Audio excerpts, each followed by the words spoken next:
사모님, 송구하지만 혹시 남편분께서 압구정에 살고 계신 거 아세요? 김상철 비서실장의 목소리가 떨렸습니다. 본사 11층 비서실 옆 작은 회의실. 블라인드가 내려진 그곳에서 저는 뭔가 잘못됐다는 걸 직감했어요. 30년 넘게 아버지를 보좌한 분이 이렇게 조심스러워하는 건 처음 봤거든요. 압구정이요? 남편은 지금 두바이에 있는데요. 제 목소리는 차분했지만 손은 떨리고 있었습니다. 실장님이 건넨 서류 봉투를 열었을 때 제 세상이 무너지는 듯 했습니다. 법인 차량 운행 기록, 기사 대기 일지, 그리고 오피스텔 출입사진. 두바이에 있어야 할 남편이 서울 한복판에서 젊은 여자와 함께 웃고 있었습니다. 이 여자는 누구죠? 서광인프라 기획팀 신입사원 임예린입니다. 그리고 실장님이 다음 사진을 꺼냈어요. 그 여자가 유모차를 끌고 있었고 우진은 그 옆에서 쇼핑백을 들고 있었습니다. 그 순간 제 안에서 뭔가 차갑게 식어갔어요. 슬픔이 아니었습니다. 오히려 명료해졌죠. 3년간 믿었던 결혼, 1년간 기다렸던 남편, 그 모든 게 거짓이었다는 걸 깨달았으니까요. 저는 핸드폰을 꺼내 실장님을 봤습니다. 제 목소리는 놀라울 정도로 차분해져 있었습니다. 김 실장님, 그 일 지금 바로 시작해 주세요. 모든 증거 확보하고 법무팀 준비시켜 주세요. 실장님은 잠시 놀란 표정이었지만 곧 고개를 끄덕이셨어요. 압구정 오피스텔. 그곳에서 행복의 성을 짓고 있던 그들은 몰랐습니다. 무너지고 있는 건 제가 아니라 그들이 지은 그 성이라는 사실을요. 저는 조용히 칼을 갈기 시작했습니다. 여러분의 구독, 좋아요는 더 많은 사연을 만드는 힘이 됩니다. 안녕하세요. 저는 윤하영입니다. 정우진의 아내였던 사람이죠. 저는 인천공항 1등석 라운지에 앉아 미국행 비행기를 기다리고 있습니다. 창밖으로 보이는 활주로 위에선 비행기들이 끊임없이 오르고 내리고 있어요. 마치 제 인생처럼 말이죠. 이 이야기는 정확히 1년 전으로 거슬러 올라갑니다. 그때 저는 결혼 2년 차였고 남편 우진은 서광인프라 대표이사로서 회사를 성실히 이끌고 있었습니다. 아버지께서 사위에게 맡긴 계열사였지만 우진은 실력으로 그 자리를 증명하고 있었거든요. 적어도 제 눈엔 그렇게 보였습니다. 그해 봄, 우진이 성북동 저택거실에서 아버지와 저를 앞에 두고 말했어요. 두바이에서 대형 인프라 프로젝트 수주 기회가 왔다고, 본인이 직접 현장을 챙겨야 최상의 결과를 낼 수 있다고요. 장기 출장이 필요하다는 말에 저는 솔직히 망설였습니다. 각 결혼한 부부가 떨어져 지낸다는 게 쉬운 일은 아니었으니까요. 하지만 아버지께서 먼저 고개를 끄덕이셨어요. 우진의 손을 잡으며 회사의 미래가 걸린 프로젝트다. 자네를 믿네 라고 하셨죠. 그 순간 우진의 눈빛이 반짝였던 걸 기억합니다. 인정받는다는 기쁨, 책임감, 그리고 지금 생각해보면 거기엔 다른 감정도 섞여 있었던 것 같아요. 하지만 그땐 몰랐습니다. 아영아, 3개월마다 한 번씩은 꼭 돌아올게. 그리고 영상통화 매일 하자. 우진은 제 손을 꼭 쥐며 약속했어요. 저는 그 따뜻한 손길을 믿었습니다. 사랑하는 사람을 믿는 게 당연한 일이라고 생각했거든요. 첫 번째 출장은 3개월간 이어졌습니다. 매일 밤 영상통화를 했어요. 우진은 두바이 현장 사무실이라며 책상 앞에 앉아 피곤한 얼굴로 웃어줬죠. 공사 진행 상황을 설명하고 중동 음식이 입에 안 맞는다고 투정도 부렸습니다. 저는 그런 남편이 대견하면서도 안쓰러웠어요. 3개월 만에 우진이 돌아온 날, 인천공항에서 그를 만났을 때 정말 반가웠습니다. 해외 생활 때문인지 조금 여유어 보였지만 여전히 다정한 미소를 지었거든요. 우진은 공항 면세점에서 산 향수와 화장품을 건네며 못 챙겨줘서 미안해라고 했어요. 그날 밤 성북동 저택에서 아버지와 함께한 저녁 식사 자리가 기억납니다. 아버지께서 우진에게 두바이 프로젝트 진행 상황을 물으셨고 우진은 자신감 있게 답변했어요. 현지 파트너사와의 협상 과정, 자재 조달 일정, 인력 배치 계획까지 세세하게 보고했습니다. 역시 자네를 보낸 게 잘한 일이야.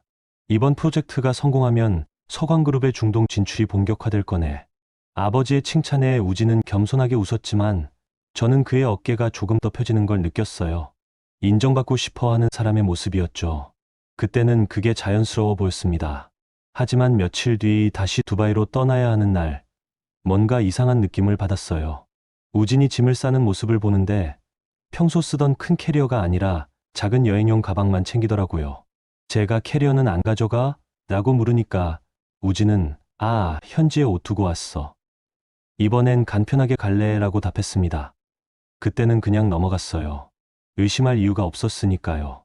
두 번째 출장도 세 번째 출장도 비슷한 패턴이었습니다. 3개월마다 돌아와서 일주일 정도 머물다가 다시 떠나는 일정이요. 그런데 돌이켜보면 이상한 점들이 있었어요. 귀국할 때마다 우진은 이번에 일정이 좀 빡빡해서 회사 들르는 시간 빼고는 너랑만 있고 싶어라며 친구들 만남이나 외부 약속을 거의 안 잡았거든요. 처음엔 저를 배려하는 거라고 생각했습니다. 부부끼리 오붓하게 시간을 보내자는 거라고요. 하지만 지금 생각해보면 그건 다른 사람들과 마주칠 기회를 최소화하려는 계산이었던 거죠. 세 번째 귀국 때였나요? 우진이 본사에 들러 임원회의에 참석한 날이 있었어요. 저도 그날 전략실 업무로 본사에 있었는데 복도에서 우진을 마주쳤습니다. 그런데 우진 옆에 젊은 여직원이 서류를 들고 서 있더라고요. 아영아. 여기서 만나네. 우진이 반갑게 인사했고 옆에 여직원은 고개를 살짝 숙였어요. 저는 그냥 가볍게 웃으며 지나쳤습니다. 나중에 안 사실지만 그 여자가 바로 이메린이었어요. 그때 이미 우진의 아이를 임신한 상태였을 겁니다. 네 번째 귀국 일정이 다가올 무렵 저는 우진에게 영상통화로 물어봤어요. 이번엔 언제 와? 그런데 우진의 대답이 묘하게 애매했습니다. 응, 아마 다음 주쯤. 근데 이번엔 일정이 좀 유동적이야. 현장 쪽에서 긴급 이슈가 생겨서. 그럼 정확한 날짜는 나중에 알려줄게. 응, 미안. 조금만 기다려줘. 전화를 끊고 나서 이상한 느낌이 들었어요. 전에는 한 달 전부터 귀국 일정을 정해놨는데 이번엔 왜 이렇게 애매하게 얘기하는 걸까? 하지만 저는 의심 대신 이해를 택했습니다. 남편이 중동에서 고생하는데 집에서 의심이나 하고 앉아있는 건 옳지 않다고 생각했거든요. 그러던 어느 날 김상철 비서실장님께서 조심스럽게 저를 찾아오셨어요. 본사 11층 비서실 옆 작은 회의실로 오라는 연락이었죠. 그분은 아버지의 오른팔이자 30년 넘게 윤가를 지켜온 분이었습니다. 제가 어렸을 때부터 봐왔던 분이라 거의 가족 같은 사이였어요. 회의실에 들어갔을 때 실장님의 표정이 심상치 않았습니다. 평소 침착하고 무뚝뚝한 분인데 그날은 눈빛이 흔들리고 계셨어요. 사모님, 앉으시죠.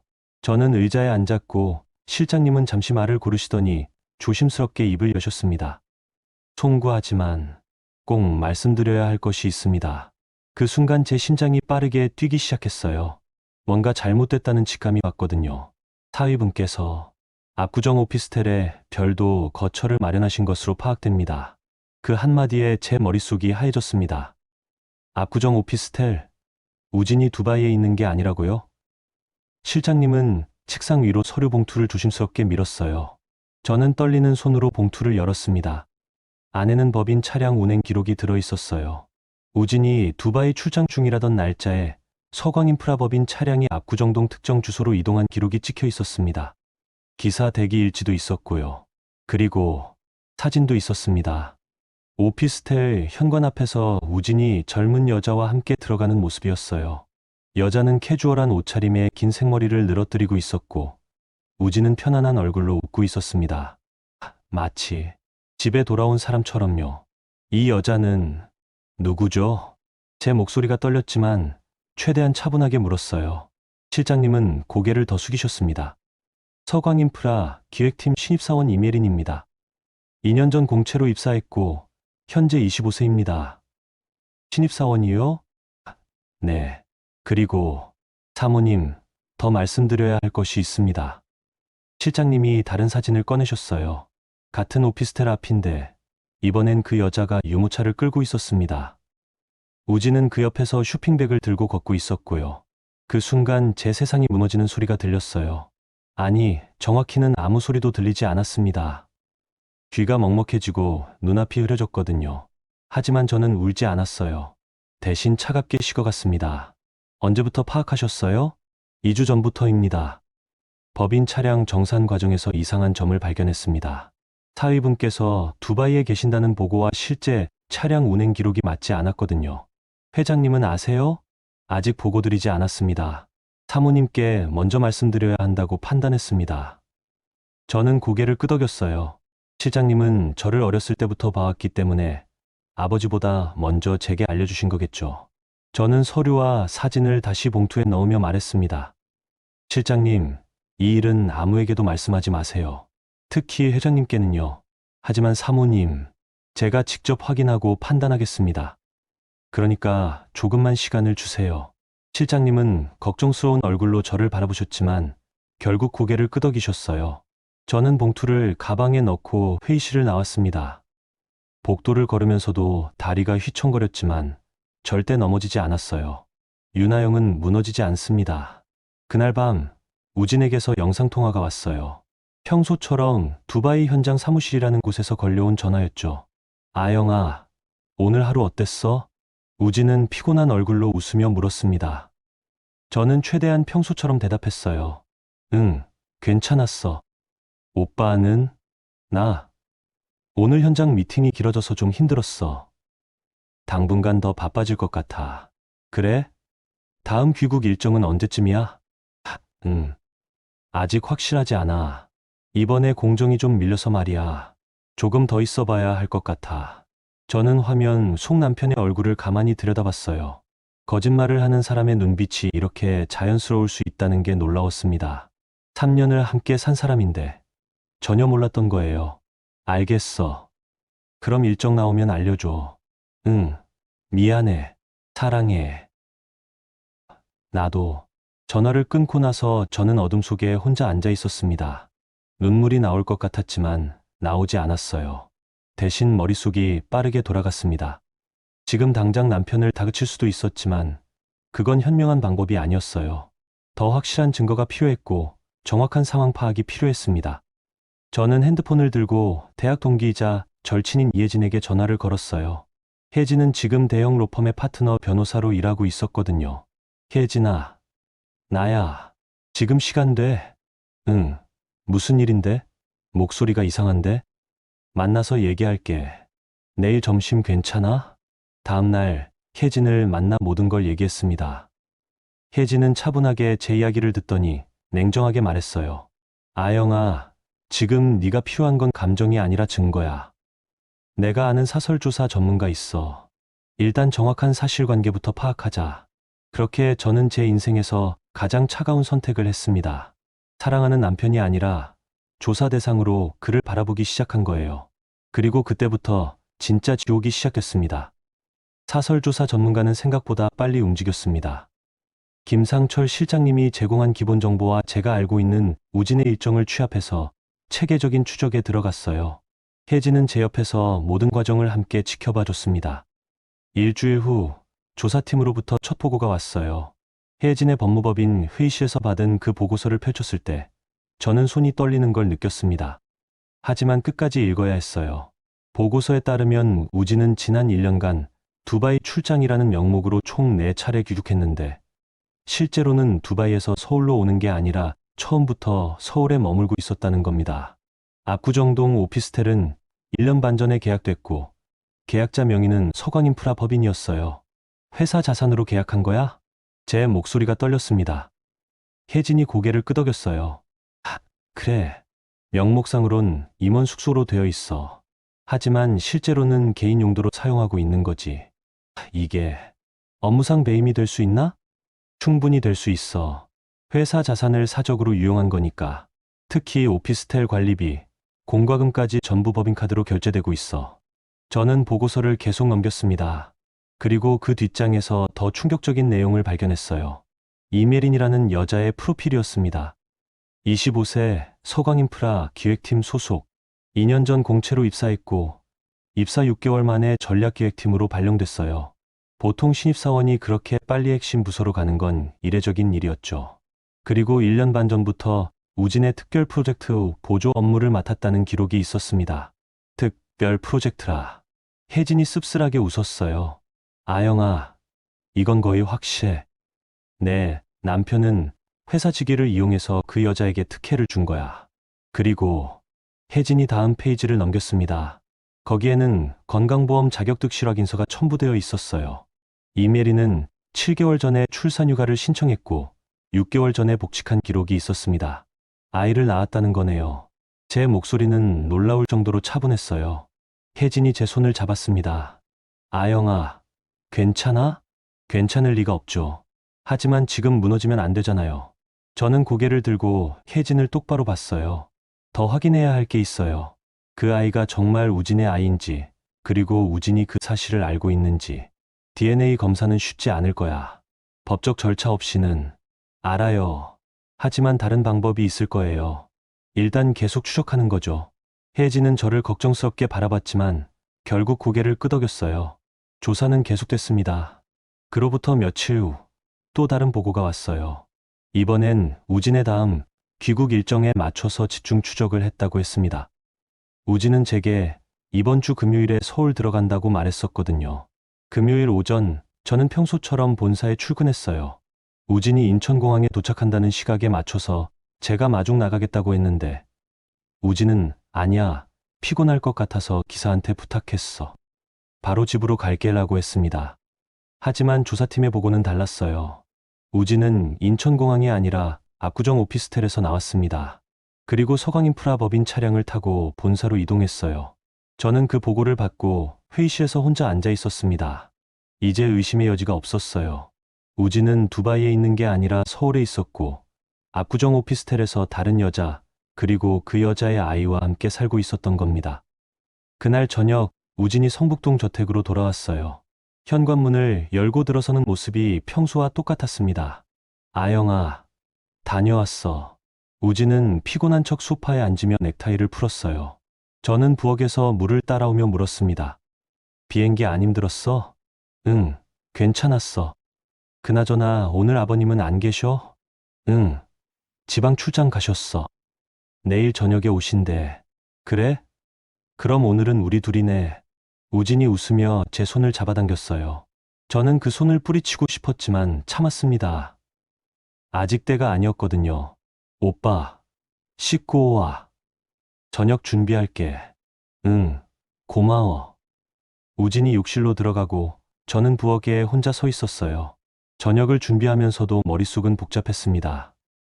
지금 당장 모든 걸 들이대고 싸울 수도 있었어요. 하지만 그건 현명한 방법이 아니었습니다. 혜진이 말했었죠. 감정적으로 대응하면 오히려 네가 불리해질 수 있어. 법적으로 완벽하게 준비하고 한 방에 끝내야 해. 저는 그 말을 믿기로 했습니다. 저녁 식사를 하면서 우진은 두바이 이야기를 늘어놨어요. 현장에서 있었던 일들, 힘들었던 순간들, 그리고 곧 프로젝트가 마무리 단계에 접어든다는 이야기까지요. 모든 게 거짓말이었습니다. 아영아, 나 이번 프로젝트 끝나면 서울에 완전히 돌아올 수 있을 것 같아. 정말? 응. 아마 두세 달 후면 될 거야. 그럼 우리 다시 예전처럼 지낼 수 있어. 우진은 진심으로 기쁜 듯 웃었어요. 저는 그 웃음이 너무 자연스러워서 오히려 소름이 돋았습니다. 어떻게 이렇게 태어날 수 있을까요? 그래, 그럼 좋겠다. 저도 웃으며 대답했어요. 우리는 마치 아무 일도 없는 부부처럼 저녁을 먹었습니다. 그날 밤, 우진은 금방 잠들었어요. 저는 옆에 누워서 천장을 바라봤습니다. 3년 전 결혼식 날이 떠올랐어요. 우진이 제 손을 잡고 평생 너만 사랑할게라고 약속했던 그 순간이요. 그때 저는 정말 행복했었거든요. 하지만 지금은 그 약속이 얼마나 가벼웠는지 알 것 같았습니다. 저는 조용히 일어나 서재로 갔어요. 그리고 노트북을 켜서 혜진에게 메시지를 보냈습니다. 혜진아, 계속 진행해. 모든 증거 확보하고 법적 대응 준비해줘. 혜진의 답장은 금방 왔어요. 알았어. 아영아, 힘내. 내가 옆에 있어. 저는 노트북을 끄고 창밖을 바라봤습니다. 성북동 저택에서 내려다 보이는 서울 야경이 차갑게 빛나고 있었어요. 예전엔 이 풍경이 아름답다고 생각했는데 이제는 그냥 불빛 덩어리로만 보였습니다. 다음 날 우진은 본사에 출근했어요. 저도 전략실 업무 때문에 본사에 있었는데 점심시간에 우연히 복도에서 우진을 봤습니다. 그런데 우진 옆에 젊은 여직원이 서 있더라고요. 보고서에서 봤던 얼굴이었어요. 임예린. 그 여자는 우진에게 뭔가 서류를 보여주며 설명하고 있었고, 우진은 고개를 끄덕이며 듣고 있었습니다. 둘 사이의 거리가 너무 가까웠어요. 저는 그 장면을 멀리서 지켜봤습니다. 예린은 우진을 올려다보며 미소 짓고, 우진도 편안하게 웃어주더라고요. 마치 오래된 연인처럼요. 그 순간 제 가슴 속에서 무언가 부서지는 소리가 들렸어요. 하지만 저는 표정 하나 바꾸지 않고 그 자리를 지나쳤습니다. 우진이 저를 보고 아영아라고 불렀지만 저는 그냥 가볍게 손만 흔들고 갔어요. 엘리베이터 안에서 혼자 서 있을 때 거울에 비친 제 얼굴을 봤습니다. 창백했지만 무너지지 않았어요. 윤하영은 아직 서 있었습니다. 그날 오후 김상철 시장님께서 다시 저를 찾아오셨어요. 이번엔 더 구체적인 정보를 가지고 오셨더라고요. 사모님, 법인카드 사용 내역을 더 추적해봤습니다. 실장님이 건넨 자료를 보니 압구정 오피스텔 관리비, 공과금뿐 아니라 백화점 유아용품, 구매 내역, 산후조리원 비용까지 전부 서광인프라 법인카드로 결제되어 있었어요. 회사 돈으로 아이까지 키우고 있었네요. 제 목소리는 차갑게 식어 있었습니다. 실장님도 안타까운 표정으로 고개를 끄덕이셨어요. 사모님, 이 정도면 회장님께 보고드려야 하지 않겠습니까? 아니요. 아직 아니에요. 조금만 더 기다려주세요. 제가 직접 확인하고 싶은 게 있어요. 저는 실장님을 보내고 혼자 생각에 잠겼습니다. 이제 남은 건 하나였어요. 직접 확인하는 것. 그 오피스텔에 가서 내 눈으로 보는 거였습니다. 며칠 후, 우진이 다시 두바이로 출장 간다며 집을 나섰어요. 저는 평소처럼 배웅했습니다. 잘 다녀와. 조심해. 응, 사랑해. 나도. 우진이 떠나고 저는 곧바로 조사팀에 연락했어요. 우진의 동선을 실시간으로 추적해달라고요. 예상대로 우진은 인천공항이 아니라 압구정 오피스텔로 향했습니다. 저는 혜진과 함께 차를 타고 그곳으로 갔어요. 오피스텔 건물 앞 주차장에서 기다리며 저는 손이 떨리는 걸 느꼈습니다. 혜진이 제 손을 잡아줬어요. 아영아, 지금이라도 돌아갈 수 있어. 조사팀 보고만으로도 충분해. 아니요. 제가 직접 봐야 해요. 그래야 후회 없이 끝낼 수 있을 것 같아요. 저는 차에서 내려 오피스텔 건물로 걸어갔습니다. 엘리베이터를 타고 해당 층에 올라가서 복도 끝에 있는 그 집 앞에 섰어요. 문틈으로 불빛이 새어나오고 있었습니다. 안에서 사람들의 목소리가 들렸어요. 저는 숨을 죽이고 귀를 기울였습니다. 그리고 그 순간 제가 들은 건 아이의 울음소리였어요. 아이의 울음소리가 문 너머로 들려왔습니다. 그 소리를 듣는 순간 제 심장이 멈춘 것 같았어요. 머리로는 이미 알고 있었지만 귀로 직접 듣는 건 완전히 다른 차원의 충격이었습니다. 괜찮아, 괜찮아. 아빠, 여기 있잖아. 우진의 목소리였어요. 제가 3년간 들어온 그 따뜻한 목소리가 지금 다른 아이를 달래고 있었습니다. 저는 문에 등을 기대고 천천히 주저앉았어요. 다리에 힘이 풀렸거든요. 오빠, 오늘은 오래 있을 수 있죠? 젊은 여자의 목소리가 들렸습니다. 임예린. 그 여자는 우진을 오빠라고 부르고 있었어요. 당연하지. 이번엔 일주일은 있을 수 있어. 정말요? 아, 진짜 좋다. 우리 준이도 아빠 보고 싶어 했는데. 미안해. 요즘 일이 복잡해서 자주 못 왔지. 괜찮아요. 오빠도 힘들잖아요. 그치. 둘의 대화는 너무 자연스러웠어요. 마치 오래된 부부처럼, 아니 오히려 저와 우진보다 더 편안해 보였습니다. 저는 떨리는 손으로 핸드폰을 꺼내 녹음 버튼을 눌렀어요. 이 모든 게 증거가 될 테니까요. 예린아, 미안한데 기저귀 좀 가져다 줄래? 네, 잠깐만요. 발소리가 가까워지더니 문 쪽으로 왔어요. 저는 급히 복도 끝 비상계단 쪽으로 몸을 숨겼습니다. 문이 열리고 예린이 현관 앞 신발장에서 뭔가를 꺼내는 소리가 들렸죠. 잠깐 열린 문틈으로 안이 보였어요. 거실엔 아기 침대와 놀이 매트가 깔려 있었고 벽에는 아기 사진들이 붙어 있었습니다. 완벽한 가정의 모습이었어요. 제가 그토록 원했던 모습이요. 문이 다시 닫히고 저는 비상계단에 주저앉았습니다. 더 이상 들을 필요가 없었어요. 이미 충분히 봤고 충분히 들었으니까요. 저는 천천히 일어나 건물 밖으로 나왔습니다. 주차장에서 기다리던 혜진이 저를 보자마자 달려왔어요. 아영아, 괜찮아? 저는 대답 대신 그냥 고개를 끄덕였어요. 말을 하면 무너질 것 같았거든요. 혜진이 저를 부축해서 차에 태웠습니다. 차 안에서 저는 핸드폰을 혜진에게 건넸어요.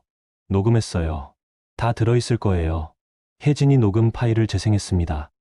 아이 울음소리, 우진의 다정한 목소리, 예린과의 자연스러운 대화까지 모두 담겨 있었어요. 혜진의 얼굴이 굳어졌습니다. 아영아, 이건 충분하죠? 충분해. 이걸로 불륜 증거는 확실해. 그리고 회사 법인 자산 유용까지 입증할 수 있어. 저는 창밖을 바라봤습니다. 압구정동의 화려한 불빛들이 흐릿하게 보였어요. 눈물이 고였지만 떨어지지는 않았습니다. 혜진아, 이제 시작할 거예요. 뭘? 끝내는 거요. 제대로요. 혜진이 제 손을 꽉 잡았어요. 알았어. 내가 도와줄게. 끝까지. 다음 날부터 저는 본격적으로 움직이기 시작했습니다. 먼저 혜진과 함께 법무법인에서 이혼 소송 준비에 들어갔어요. 단순한 이혼이 아니라 우진의 모든 잘못을 법적으로 입증하고 최대한의 책임을 묻는 전략이었습니다. 일단 불륜 증거는 확보했어. 녹음 파일, 사진, 법인카드 사용 내역까지 다 있으니까 이혼 소송에서 유리한 위치를 차지할 수 있어. 혜진이 노트북을 켜며 설명했어요. 그런데 더 중요한 건 내 남편이 회사 자산을 사적으로 유용한 부분이야. 이건 배임죄로 형사 고발도 가능해. 배임죄요? 응.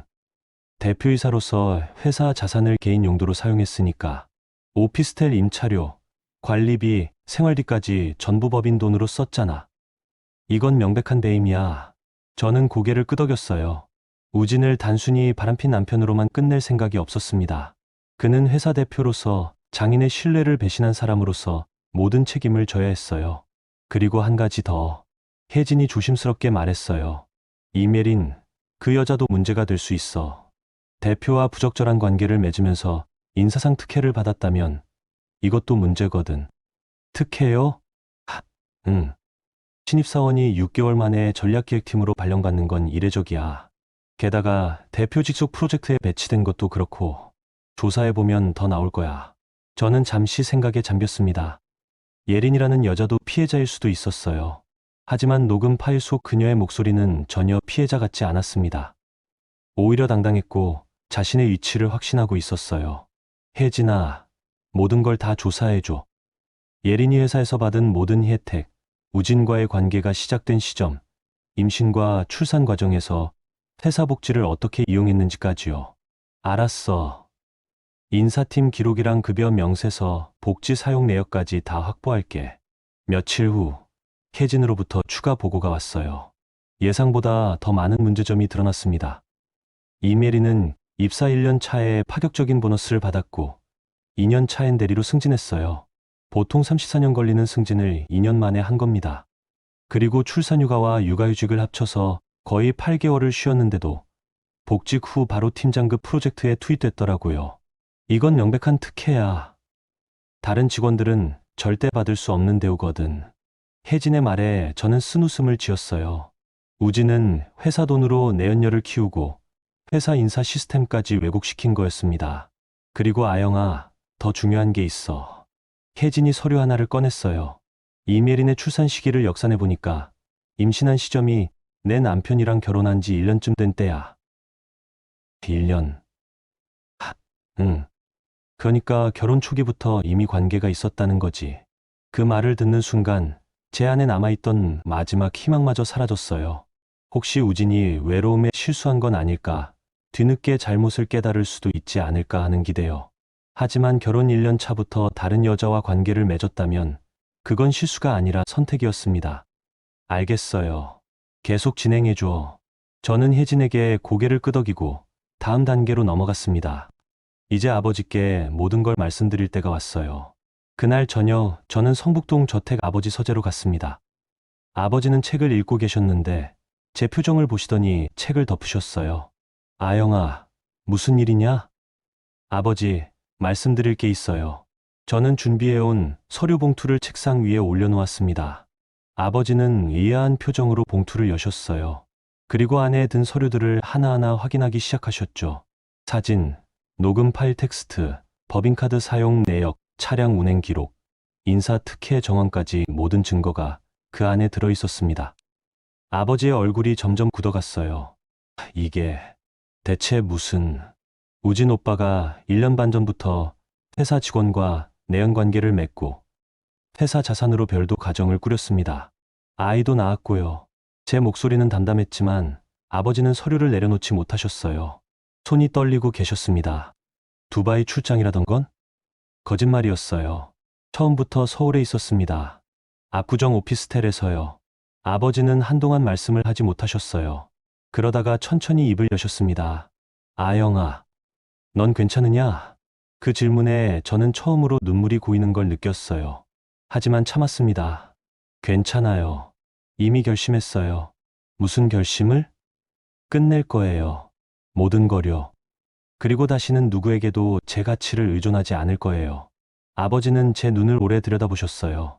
그리고 천천히 고개를 끄덕이셨습니다. 알았다. 아빠가 도와주마. 감사해요, 아버지. 아버지는 서류를 다시 펼치시더니 이번엔 기업인의 눈빛으로 보기 시작하셨어요. 이 정도면 배임죄로 형사 고발이 가능하겠구나. 그리고 대표직 해임 사유도 충분해. 네. 이미 변호사와 상의했어요. 좋아. 내가 감사팀을 붙여주마. 회사 자산 유용 부분은 철저히 조사하도록 하지. 아버지의 목소리는 차가웠습니다. 사위의 배신보다 회사를 사적으로 이용한 것에 더 분노하시는 것 같았어요. 그게 아버지였습니다. 감정보다 원칙을 우선하는 분이셨죠. 그리고 아영아, 네, 아버지. 넌 이 일을 어떻게 끝내고 싶으냐? 저는 아버지를 똑바로 보며 대답했어요. 저는 우진 오빠를 살리는 선택 안 합니다. 법적으로, 사업적으로 모든 면에서 책임지게 할 거예요. 아버지는 잠시 침묵하시다가 천천히 고개를 끄덕이셨습니다. 알았다. 아빠가 지켜볼게. 네가 원하는 대로 해라. 그날 밤 저는 방에 돌아와 창밖을 바라봤어요. 성북동에서 내려다 보이는 서울 야경이 여전히 차갑게 빛나고 있었습니다.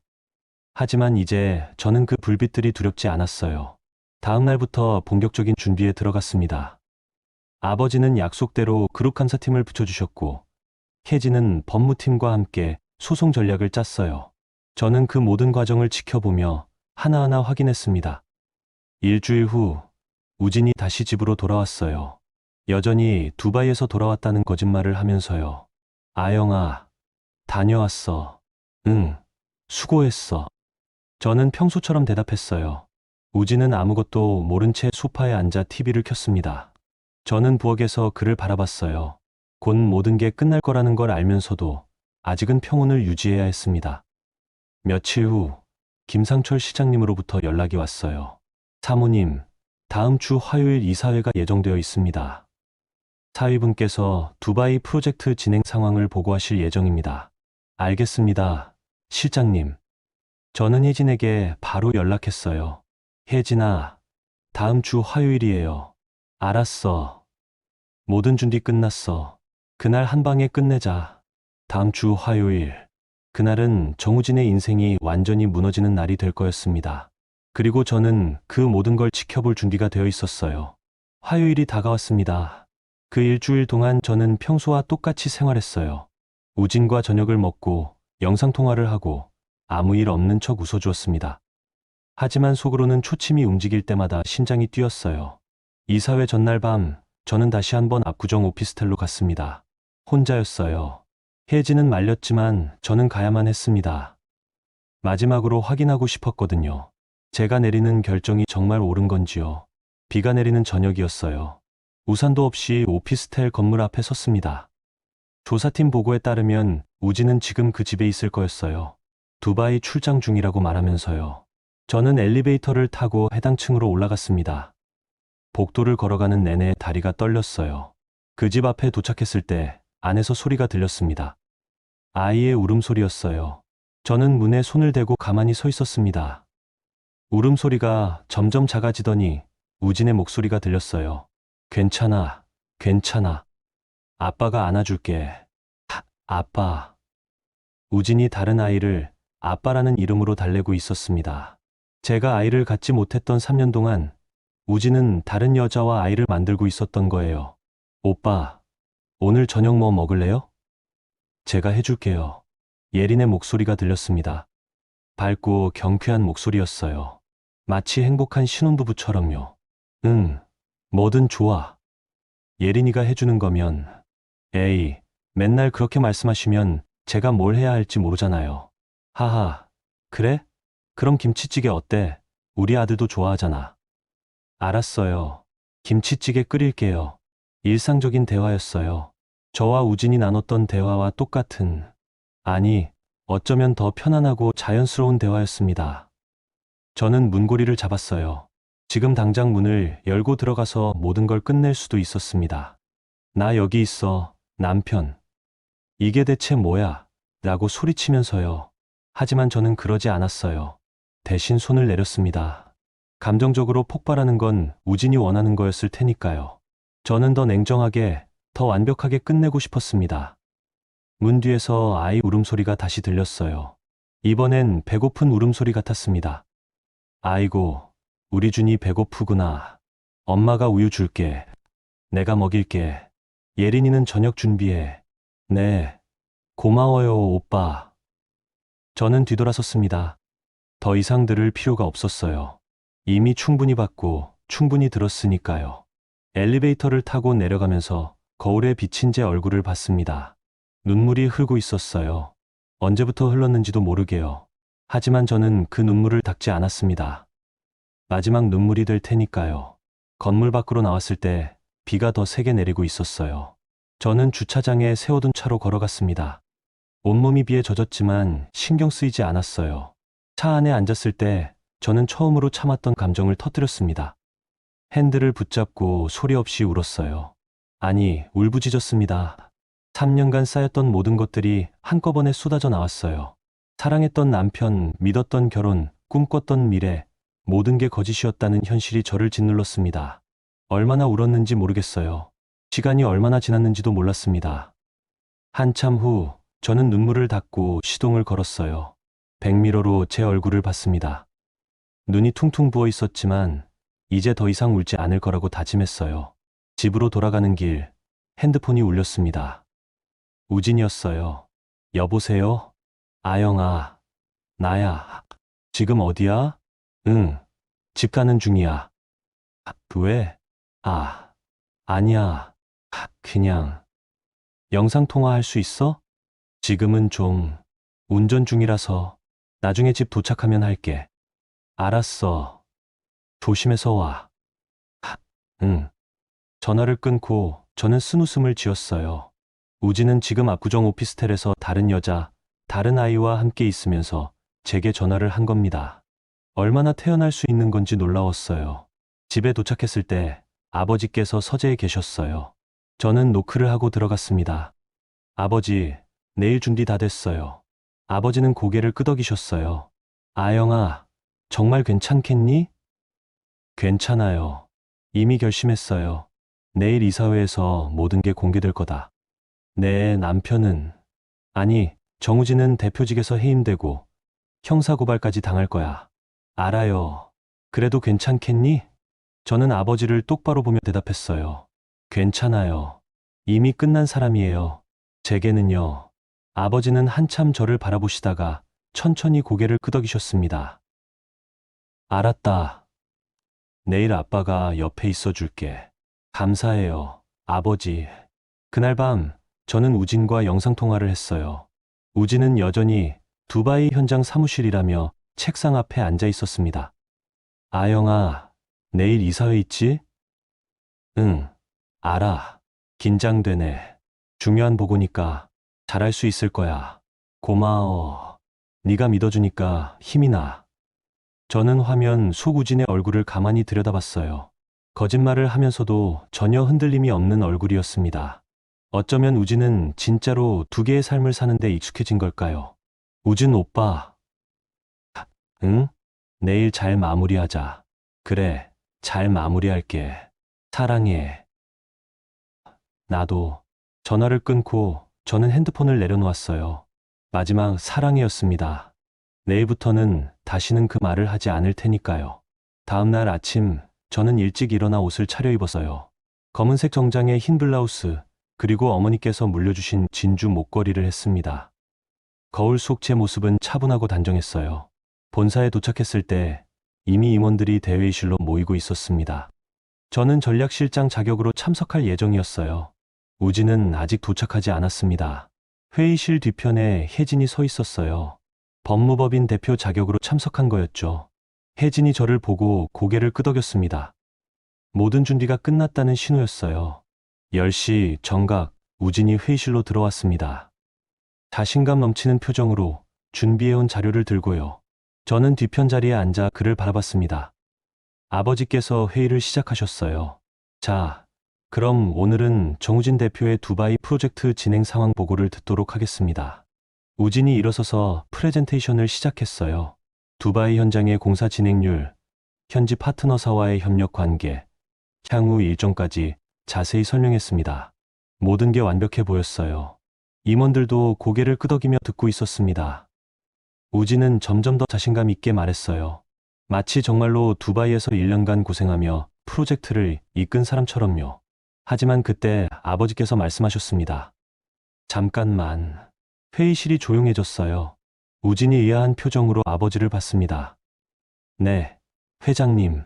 보고는 잘 들었네. 그런데 말이야. 아버지가 김상철 시장님을 보셨어요.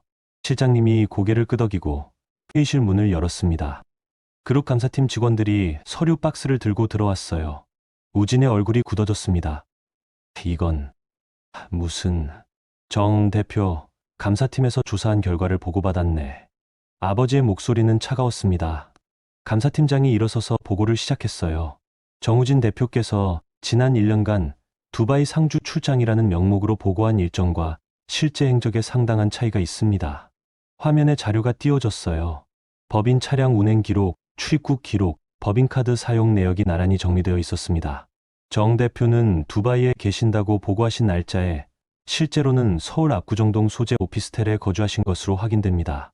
우진의 얼굴이 하얗게 질렸어요. 임원들이 웅성거리기 시작했습니다. 또한 해당 오피스텔 임차료, 관리비, 생활비, 일체가 서광인프라 법인카드로 결제되었습니다. 총액은 약 1억 3천만 원입니다. 이건 오해입니다. 회장님, 설명할 기회를 주십시오. 우진이 급하게 말했지만 아버지는 손을 들어 제지하셨어요. 계속하게. 네. 또한 정 대표는 서광인프라 소속 직원 이메린 씨와 부적절한 관계를 맺었으며 임 씨는 해당 오피스텔에서 출산 및 육아를 하고 있는 것으로 확인됩니다. 화면에 사진이 떴어요. 우진과 예린이 오피스텔로 들어가는 사진, 유모차를 끄는 사진까지요. 회의실이 술렁였습니다. 임 씨는 입사 2년 차에 파격적인 승진과 보너스를 받았으며 이는 정 대표의 지시로 이루어진 것으로 파악됩니다. 이는 명백한 인사 비리입니다. 우진은 더 이상 말을 잇지 못했어요. 저는 뒤에서 그 모습을 지켜봤습니다. 무너지는 사람의 얼굴이었어요. 아버지께서 일어서셨습니다. 정우진 대표, 지금 즉시 대표직에서 해임하겠네. 그리고 업무상 배임 및 회사 자산 유용에 대해 형사 고발 절차를 진행하겠네. 회장님, 제발, 한 번만. 자네는 내 사위가 아니라 회사 대표로서 책임을 져야 하네. 개인적인 감정은 없네. 아버지의 목소리는 단호했습니다. 우진은 고개를 떨구었어요. 그 순간 우진의 시선이 저를 향했습니다. 저는 그와 눈이 마주쳤어요. 우진의 눈빛엔 배신감, 분노, 그리고 절망이 섞여 있었습니다. 하지만 저는 표정 하나 바꾸지 않았어요. 그저 차분하게 그를 바라봤을 뿐입니다. 이게 끝이에요. 정우진. 당신이 선택한 끝이에요. 이사회가 끝난 후 회의실은 혼란에 빠졌습니다. 임원들은 웅성거리며 나갔고 우진은 그 자리에 서 있었어요. 보안팀이 들어와 우진의 출입증과 법인카드를 회수했습니다. 저는 자리에서 일어나 회의실을 나가려 했어요. 그런데 우진이 제 이름을 불렀습니다. 아영아. 저는 멈춰섰지만 돌아보지 않았어요. 우진이 제 쪽으로 걸어왔습니다. 아영아, 이게 내 짓이야? 제 짓이요? 저는 천천히 돌아섰어요. 우진의 얼굴은 일그러져 있었습니다. 감사팀 조사, 증거 확보, 이 모든 게 네가 준비한 거잖아. 아니에요.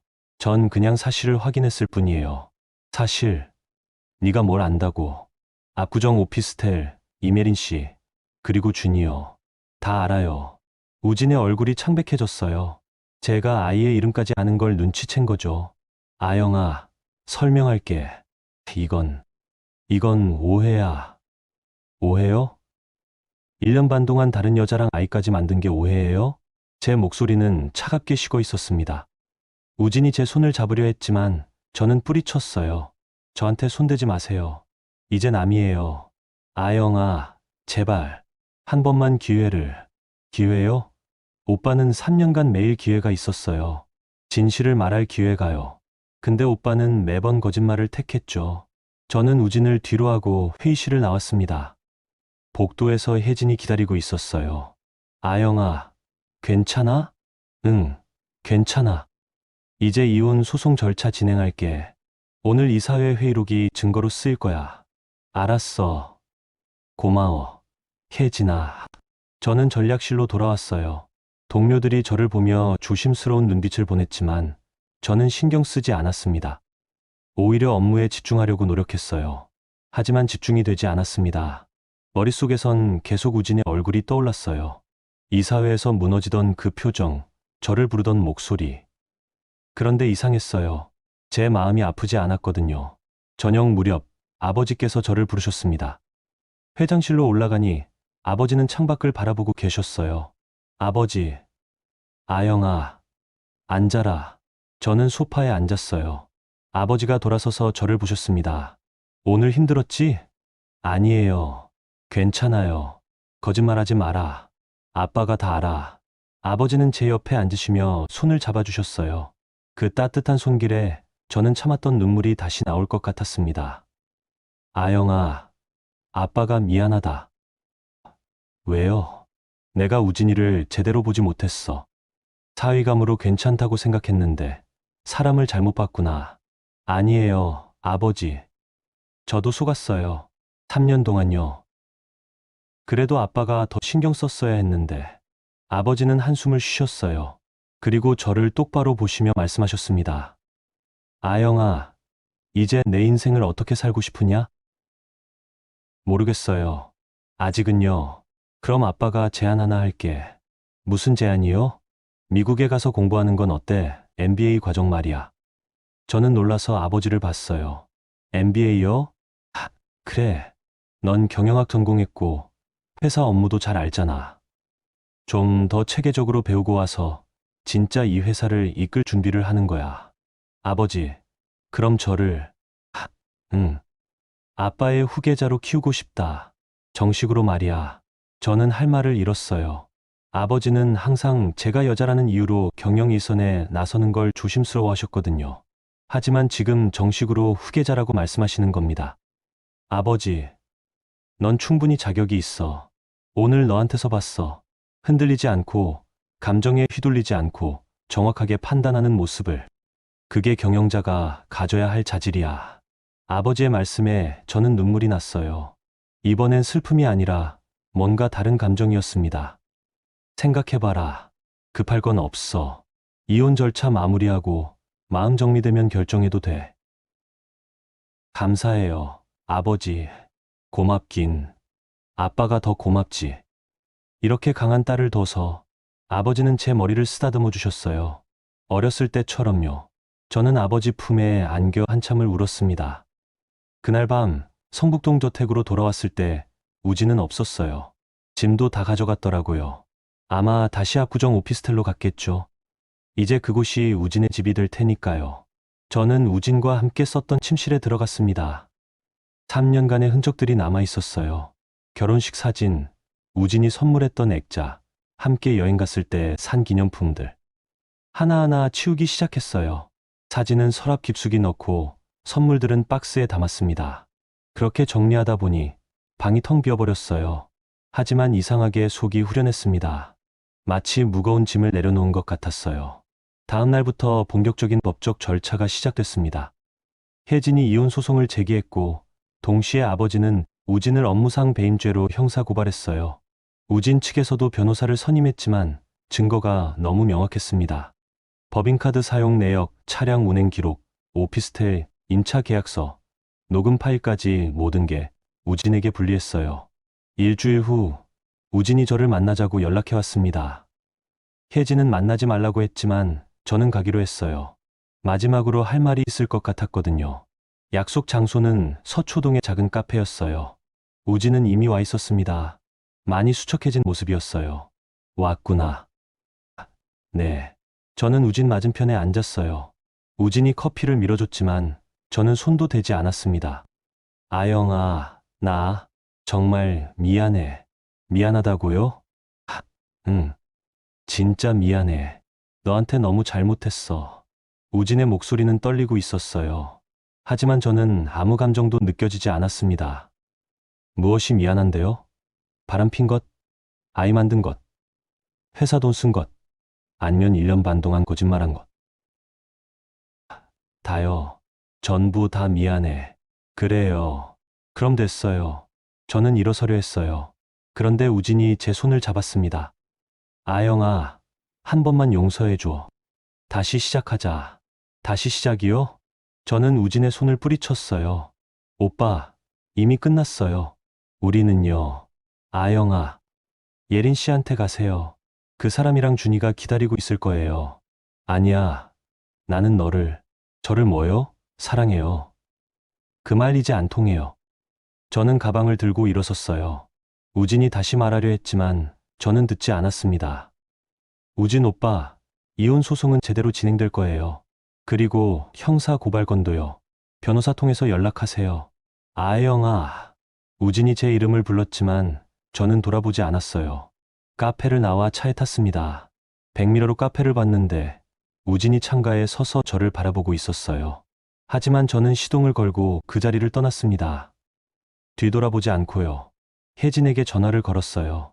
혜진아, 나야. 응. 우진이 만났어?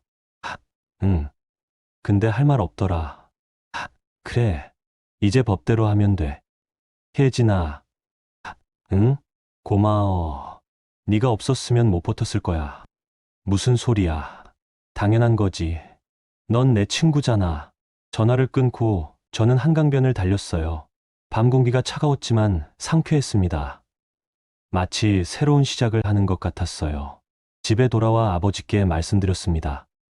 아버지, 저 MBA 가고 싶어요. 아버지는 웃으시며 고개를 끄덕이셨어요. 그래, 좋은 결정이야. 언제 떠날 거냐? 이혼 절차 마무리되고 빠르면 올해 안에요. 알았다. 준비 시작해라. 아빠가 도와줄게. 감사해요, 아버지. 그날 밤 저는 방에서 노트북을 켰어요. 미국 대학 MBA 프로그램을 검색하기 시작했습니다. 하버드, 스탠퍼드, 와튼. 세계 최고의 학교들이 리스트에 올라왔어요. 예전 같았으면 엄두도 못 냈을 겁니다. 하지만 지금은 달랐어요. 저는 할 수 있었습니다. 혼자서도요. 창밖을 보니 서울의 불빛들이 여전히 빛나고 있었어요. 하지만 이제 그 불빛이 차갑지 않았습니다. 오히려 따뜻하게 느껴졌어요. 저는 새로운 삶을 시작할 준비가 되어 있었습니다. 이혼 소송은 생각보다 빨리 진행됐습니다. 우진 측에서 다툴 여지가 없었거든요.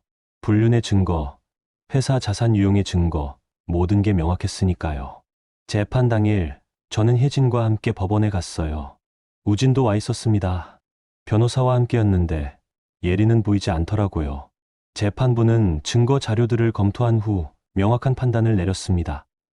이혼은 인정되고 위자료와 재산 분할도 제 쪽에 유리하게 결정됐어요. 피고는 혼인 기간 중 제3자와 부적절한 관계를 유지하며 원고에게 정신적 고통을 주었으므로 위자료 3억 원을 지급하라. 판사의 선고에 우진은 고개를 떨궜어요. 저는 그 모습을 담담하게 바라봤습니다. 재판이 끝나고 복도에서 우진이 다가왔어요. 아영아, 할 말 있으세요? 나 정말 후회해. 너를 놓친 게 후회요? 이제 와서요? 저는 쓴웃음을 지었어요. 우진 오빠, 후회는 선택하기 전에 하는 거예요. 선택한 후엔 책임을 지는 거고요. 아영아, 제발. 예린 씨는 어디 있어요? 오늘 안 왔던데. 우진의 얼굴이 굳어졌어요. 그건 설마 그 사람도 오빠한테 실망한 거예요? 저는 더 이상 듣고 싶지 않았어요. 돌아서서 혜진과 함께 법원을 나왔습니다. 아영아, 수고했어. 응, 고마워 혜진아. 이제 형사 것만 남았어. 배임 관련해서는 검찰 조사 진행 중이야. 알았어. 그것도 잘 부탁해. 며칠 후 아버지께서 저를 부르셨어요. 회장실에 가니 김상철 시장님도 계셨습니다. 아영아, 앉아라. 무슨 일이세요? 우진이에 대한 형사 고발 건인데. 아버지가 서류를 건네셨어요. 검찰 조사 결과 보고서였습니다. 회사 자산이 유용 금액이 총 2억 원이 넘는 것으로 확인됐어. 배임죄가 성립되고 징역형이 예상돼. 그렇군요. 그런데 말이야, 우진이 측에서 합의를 제안해 왔어. 합의요? 응. 유용한 금액 전액을 변제하고 회사에 정식으로 사과하는 조건으로 고소를 취하해달라는 거야. 저는 서류를 읽어봤어요. 우진은 압구정 오피스텔을 처분하고 가지고 있던 주식도 팔아서 돈을 마련하겠다고 했습니다. 아버지는 어떻게 생각하세요? 글쎄, 회사 입장에선 금액을 회수하는 게 중요하긴 해. 하지만 이건 내 일이기도 하니까 내 의견을 듣고 싶구나. 저는 잠시 생각했어요. 우진을 감옥에 보내는 것도 하나의 복수였지만 그게 정말 제가 원하는 건지 고민이 됐습니다. 아버지, 합의하세요. 정말 괜찮겠니? 네. 우진 오빠가 형사처벌까지 받을 필요는 없어요. 이미 충분히 잃었잖아요. 대표직, 명예, 가족, 그리고 저까지요. 아버지는 제 눈을 오래 들여다보시다가 천천히 고개를 끄덕이셨습니다. 알았다. 네가 그렇게 원한다면. 며칠 후 합의가 성사됐습니다. 우진은 회사에 2억 원을 변제하고 공식 사과문을 제출했어요. 형사 고발은 취하됐지만 우진의 인생은 이미 무너진 상태였습니다. 그 무렵 예린에 대한 소식도 들렸어요. 그녀는 회사에서 징계해고됐고 우진과의 관계도 틀어졌다더라고요. 우진이 압구정 오피스텔을 처분하면서 예린과 아이를 위한 집도 사라진 겁니다. 들리는 소문으로는 예린이 우진에게 양육비와 생활비를 요구했지만 우진은 더 이상 줄 돈이 없었다고 해요. 결국 예린은 본가로 돌아갔고 우진과는 연락도 끊었답니다. 사랑이라고 믿었던 것들이 모두 무너진 거죠. 저만 당한 게 아니라 예린도 우진도 모두 잃은 겁니다. 어느 날 오후 카페에서 혜진을 만났어요. 혜진이 봉투 하나를 건넸습니다. 뭐야 이게? 이혼 확정 판결문이야. 오늘 나왔어. 저는 봉투를 열어 판결문을 봤어요. 이혼을 인정한다는 문구가 적혀 있었습니다. 3년간의 결혼이 이 한 장의 종이로 끝난 거예요. 어때? 기분이? 혜진이 조심스럽게 물었어요. 저는 잠시 생각하다가 대답했습니다. 시원하면서도 허무하네. 그럴 거야. 사랑했던 사람이잖아. 응. 사랑했었지. 저는 판결문을 가방에 넣었어요. 혜진이 제 손을 잡았습니다. 아영아, 넌 잘 이겨냈어. 정말 대단해. 고마워. 혜진아, 네가 없었으면 못했을 거야. 이제 뭐 할 거야? MBA 준비해야지. 다음 달부터 어학연수 가려고. 오, 빨리 진행하네? 응. 빨리 떠나고 싶어. 새로 시작하고 싶거든. 그래, 잘 생각했어. 미국 가서 마음껏 공부하고 새로운 사람도 만나고 행복하게 살아. 저는 웃으며 고개를 끄덕였어요. 그래, 저는 다시 시작할 수 있어요. 다음 날 아버지와 함께 저녁을 먹었습니다. 성북동 저택식당에서 둘이서만요. 아영아, 내일부터 출장이야. 두바이로. 두바이요? 응. 우진이가 망쳐놓은 프로젝트 수습해야 해서. 아버지의 말에 저는 쓴웃음을 지었어요. 우진이 그토록 자랑하던 두바이 프로젝트도 사실은 제대로 관리되지 않았던 거예요. 힘드시겠어요. 괜찮아. 아빠가 다 정리하고 올게. 그리고 아버지가 서류 하나를 건네셨어요. 이게 뭐예요? 하버드 MBA 입학 추천서야. 아빠가 동문이라서 부탁했어. 아버지. 저는 깜짝 놀라 서류를 펼쳤어요. 하버드 비즈니스 스쿨 입학허장의 추천서였습니다. 아버지, 이건 너무. 넌 충분히 자격이 있어. 그리고 아빠의 딸로서가 아니라 윤하영 개인으로서 실력을 인정받아야 해. 감사해요, 아버지. 고맙긴. 열심히 해라. 그리고 2년 후에 돌아오면 정식으로 경영 수업을 시켜줄게. 네, 아버지. 실망시키지 않을게요. 그날 밤, 저는 방에서 짐을 정리하기 시작했어요. 미국에 가져갈 것들, 여기 두고 갈 것들을 나눴습니다. 우진과의 사진들은 모두 버렸어요. 결혼 반지도 서랍 깊숙이 넣었습니다. 더 이상 필요 없으니까요. 대신 제 꿈을 담은 것들을 챙겼어요. 경영학 책들, 아버지께서 주신 회사 자료들, 그리고 새로 산 노트북. 창밖을 보니 서울의 야경이 아름답게 빛나고 있었어요. 이 도시를 떠나는 게 아쉽기도 했지만 동시에 기대도 됐습니다. 2년 후 다시 돌아올 때 저는 더 강한 사람이 되어 있을 거예요. 누구에게도 의존하지 않는 제 힘으로 서는 여자로요. 핸드폰이 울렸어요. 혜진이었습니다. 아영아, 자. 아니, 짐 싸고 있어. 그래? 근데 말이야, 우진이 소식 들었어? 무슨 소식? 걔네 회사 그만뒀대. 그리고 지방으로 내려갔다던데. 그래? 응. 서울에서는 더 이상 못 버티겠나 봐. 주변 시선도 그렇고. 저는 잠시 침묵했어요. 우진의 몰락이 완성된 거였습니다. 혜진아, 나 그 사람 미워하지 않아. 응? 그냥 후회할 것 같아. 평생. 그럴 거야. 자업자득이지 뭐. 응. 그래도 한때는 사랑했던 사람인데 이렇게 끝나니까 마음이 복잡하네. 그게 인간이지. 넌 충분히 괜찮은 사람이야, 아영아. 전화를 끊고 저는 다시 짐을 정리했어요. 내일부터 새로운 인생이 시작될 거예요. 출국 일주일 전 예상치 못한 연락이 왔습니다. 이메일이었어요. 낯선 번호로 문자가 왔는데 만나고 싶다는 내용이었습니다. 혜진은 만나지 말라고 했지만 저는 호기심이 생겼어요. 그 여자가 무슨 말을 하고 싶은 걸까? 약속 장소는 강남역 근처 카페였습니다. 제가 먼저 도착해서 기다리고 있었는데 예린이 들어왔어요. 사진에서 봤던 것보다 훨씬 수척한 모습이었습니다. 와주셔서 감사합니다. 예린은 조심스럽게 앉으며 말했어요. 저는 대신 그녀를 바라봤습니다. 무슨 일로 만나자고 하신 거예요? 사과하려고요. 사과요? 네. 제가 정말 잘못했어요. 예린의 눈에 눈물이 맺혔어요. 하지만 저는 동정심이 들지 않았습니다. 뭘 잘못하셨는데요? 유부남이랑 관계 맺은 것, 아이 낳은 것, 아니면 회사에서 특혜받은 것. 다요. 전부 다 잘못했어요. 예린이 고개를 숙였어요. 저는 그때 사랑이라고 생각했어요. 대표님이 저를 진심으로 사랑한다고 믿었거든요. 그래서요? 근데 아니었어요. 대표님은, 우진 씨는 저를 사랑한 게 아니었어요. 그냥 편한 선택이었던 거예요. 예린의 목소리가 떨렸어요. 회사에서 잘린 후에 우진 씨가 저한테 했던 말 알아요? 네가 알아서 해. 나도 지금 힘들어래요. 자기 아이인데도요. 저는 쓴웃음을 지었어요. 역시 우진답더라고요. 그럼 예린 씨는 피해자라는 거예요? 아니요. 저도 잘못했어요. 처음부터 우진 씨가 유부남인 거 알고 있었거든요. 그래도 괜찮다고 생각했어요. 제가 더 사랑받을 수 있다고, 언젠가는 정식 자리를 차지할 수 있다고 믿었어요. 어리석었죠.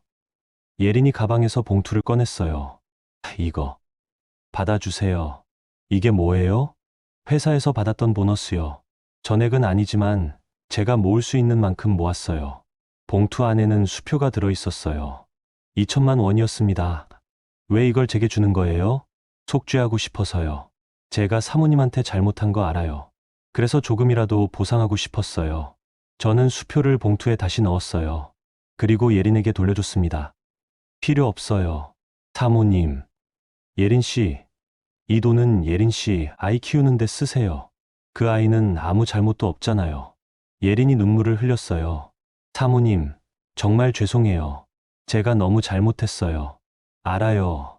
근데 예린 씨, 후회해서 되돌릴 수 있는 건 아무것도 없어요. 저는 가방을 들고 일어섰어요. 예린 씨도 이제 책임지고 사세요. 선택한 대로요. 예린은 고개를 숙인 채 대답하지 못했어요. 저는 카페를 나왔습니다. 밖으로 나오니 혜진이 기다리고 있었어요. 어땠어? 별로. 그냥 사과하고 싶었나 봐. 받아줬어? 아니, 받을 이유가 없잖아. 혜진이 제 어깨를 두드렸어요. 잘했어. 넌 충분히 대단해. 며칠 후, 드디어 출국 날이 왔습니다. 인천공항에 아버지와 혜진이 배웅 나왔어요. 아영아, 잘 다녀와라. 아버지께서 저를 꼭 안아주셨어요. 저는 아버지 품에서 눈물이 날 것 같았지만 참았습니다. 네, 아버지. 열심히 공부하고 올게요. 응. 무리하지 말고 건강 챙기면서 해라. 네. 혜진도 다가와 저를 안아줬어요. 아영아, 미국 가서 멋진 남자 만나. 에이, 무슨 소리야. 진짜로. 이번엔 제대로 된 사람 만나서 행복하게 살아. 고마워. 혜진아. 네가 없었으면 못 버텼을 거야. 당연하지. 우린 친구잖아. 탑승 시간이 다가왔어요. 저는 아버지와 혜진에게 마지막 인사를 하고 출국장으로 들어갔습니다. 게이트를 지나면서 뒤돌아봤는데 아버지와 혜진이 손을 흔들고 있었어요. 저도 손을 흔들어 줬습니다. 비행기에 탑승해서 창가 자리에 앉았어요. 이륙 준비를 하는 동안 저는 창밖을 바라봤습니다. 서울의 풍경이 점점 멀어지고 있었어요. 제가 태어나고 자란 도시, 사랑하고 상처받았던 곳. 하지만 이제 저는 떠납니다. 새로운 시작을 위해서요. 비행기가 이륙하고 서울이 작아졌어요. 저는 눈을 감았습니다. 그리고 지난 시간들을 떠올렸어요. 우진과 처음 만났던 날, 결혼식 날, 행복했던 순간들. 그리고 배신을 알게 된 날, 무너졌던 순간들. 모든 게 지나갔습니다. 이제 저는 과거에 얽매이지 않을 거예요. 앞만 보고 걸어갈 겁니다. 비행기가 구름 위로 올라갔어요. 창밖은 하얗고 평화로웠습니다. 저는 가방에서 노트를 꺼냈어요. 그리고 첫 페이지에 적었습니다. 윤하영의 새로운 시작. 2025년. 이제부터 제 인생은 제가 쓸 겁니다. 누구에게도 의존하지 않고 제 힘으로요. 2년이 흘렀습니다. 지금 저는 다시 인천공항 1등석 라운지에 앉아 있어요.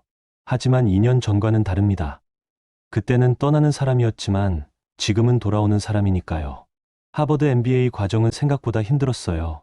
밤새 케이스 스터디를 분석하고 동기들과 토론하고 교수님들의 까다로운 질문에 답하는 나날이었습니다. 하지만 그 시간이 저를 성장시켰어요. 경영 전략, 재무, 마케팅, 리더십. 모든 것을 체계적으로 배웠습니다. 그리고 전 세계에서 온 똑똑한 친구들을 만났어요. 특히 마지막 학기 프로젝트는 잊을 수 없습니다. 저는 중동 건설 시장 진출 전략을 주제로 논문을 썼어요. 서광건설의 사례를 분석하면서 아버지께서 이루신 성과가 얼마나 대단한지 깨달았습니다. 교수님은 제 논문에 A를 주시며 이렇게 말씀하셨어요. Yes. 윤, 당신은 이론과 실무를 완벽하게 연결시켰습니다. 훌륭한 경영자가 될 자질이 있어요. 그 말을 들었을 때 저는 처음으로 제 자신이 자랑스러웠어요. 누군가의 딸이나 아내가 아니라 윤하영 개인으로서요. 졸업식 날 아버지께서 오셨어요. 바쁘신 와중에 미국까지 오신 겁니다. 아영아, 축하한다. 아버지께서 꽃다발을 건네주셨어요. 저는 아버지를 꼭 안았습니다. 아버지, 감사해요. 아버지가 없었으면 여기까지 못 왔을 거예요. 아니야, 네가 잘한 거야. 아빠는 그냥 지켜봤을 뿐이야. 졸업식 후 아버지와 보스턴 찰스강을 걸었어요. 봄날의 강변은 아름다웠습니다. 아영아, 이제 한국 돌아갈 준비됐니? 네, 아버지. 준비됐어요. 좋아. 그럼 다음 달부터 본격적으로 경영 수업 시작하자. 네. 어디서부터 시작할까요? 일단 전략실부터 다시 시작해라. 그룹 전체를 파악하는 게 먼저니까. 알겠습니다. 그리고 아영아. 네. 이제부터 넌 후계자 수업을 받는 거야. 쉽지 않을 거다. 괜찮아요. 준비됐어요. 아버지는 제 손을 잡으시며 웃으셨어요. 그래. 믿는다. 한국으로 돌아오는 비행기 안에서 저는 창밖을 바라봤어요. 2년 전 이 길을 갔을 때는 상처투성이었는데 지금은 완전히 다른 사람이 되어 돌아오는 거예요. 핸드폰을 켜니 혜진에게서 메시지가 와 있었어요. 아영아, 돌아오는 거 환영해. 공항에서 보자. 저는 미소 지으며 답장을 보냈습니다. 고마워. 혜진아, 곧 봐. 비행기가 인천공항에 착륙했습니다. 2년 만에 다시 밟는 한국 땅이었어요. 낯설기도 하고 그립기도 했습니다. 입국장을 나오니 혜진이 기다리고 있었어요. 예전과 똑같이 밝은 미소로요. 아영아, 혜진아, 우리는 꼭 안았어요. 2년 만에 재회였습니다. 어머, 완전 달라졌어. 뭔가 더 당당해진 것 같아. 그래? 고마워. MBA가 사람을 바꾸는구나. 나도 갈 걸 그랬나? 에이, 변호사도 충분히 멋있잖아. 우리는 웃으며 공항을 나왔어요. 혜진의 차를 타고 서울로 향했습니다. 아영아, 그동안 여기 많이 바뀌었어. 뭐가?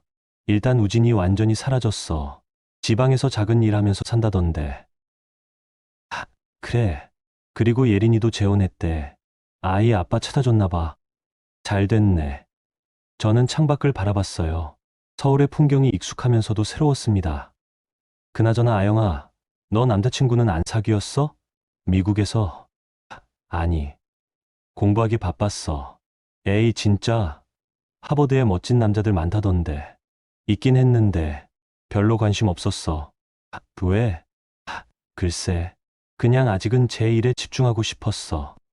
혜진이 제 손을 잡았어요. 아영아, 너 아직도 우진이 때문에 그래? 아니야. 진짜 아니야. 저는 혜진을 보며 웃었어요. 난 이제 과거에 얽매이지 않아. 그냥 지금은 제 커리어에 집중하고 싶을 뿐이야. 그래? 그럼 됐어. 네가 행복하면 돼. 성북동 저택에 도착했어요. 2년 만에 보는 집이었습니다. 아버지께서 현관에서 기다리고 계셨어요. 왔구나. 네, 아버지. 다녀왔어요. 수고했어. 짐 풀고 쉬어라. 네, 제 방은 그대로였어요. 떠나기 전 그 모습 그대로요. 하지만 제가 달라졌으니 이 방도 다르게 느껴졌습니다. 짐을 풀고 샤워를 하고 침대에 누웠어요.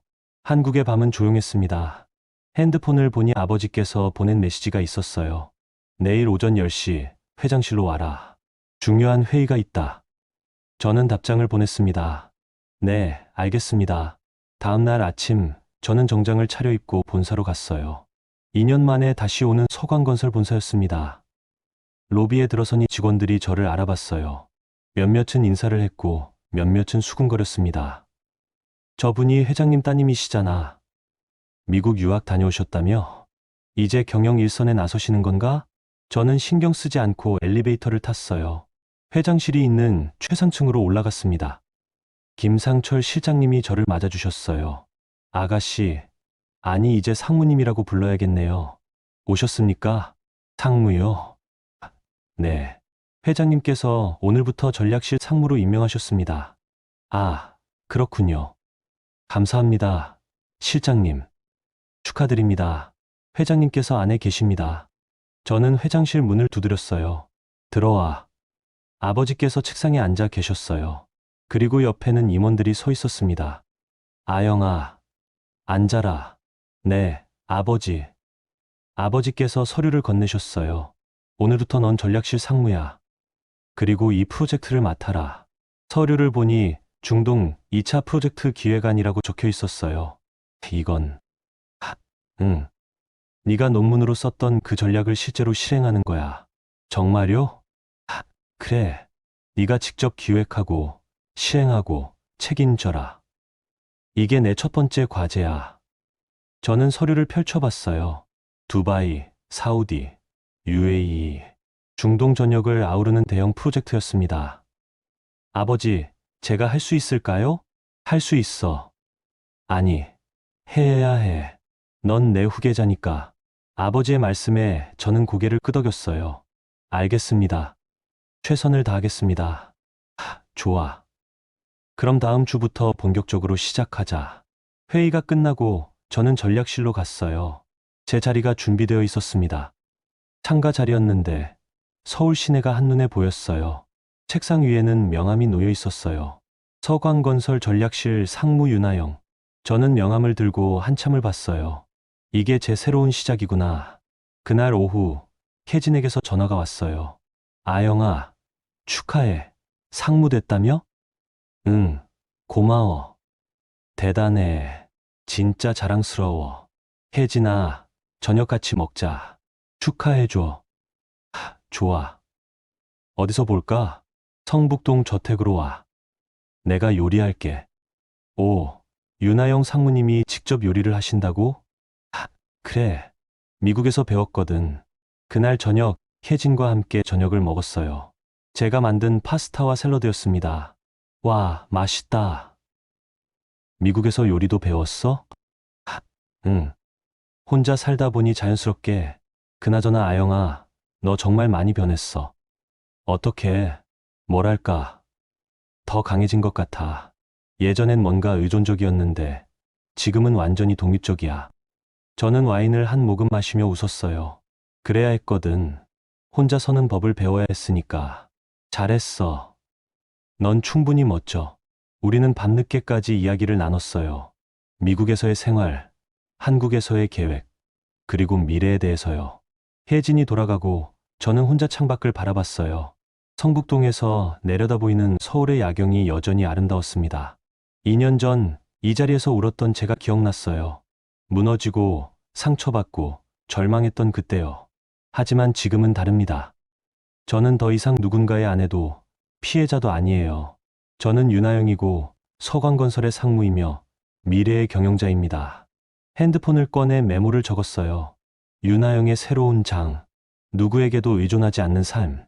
내 가치는 내가 만든다. 그리고 창밖을 다시 봤을 때 서울의 불빛들이 더 이상 차갑지 않았어요.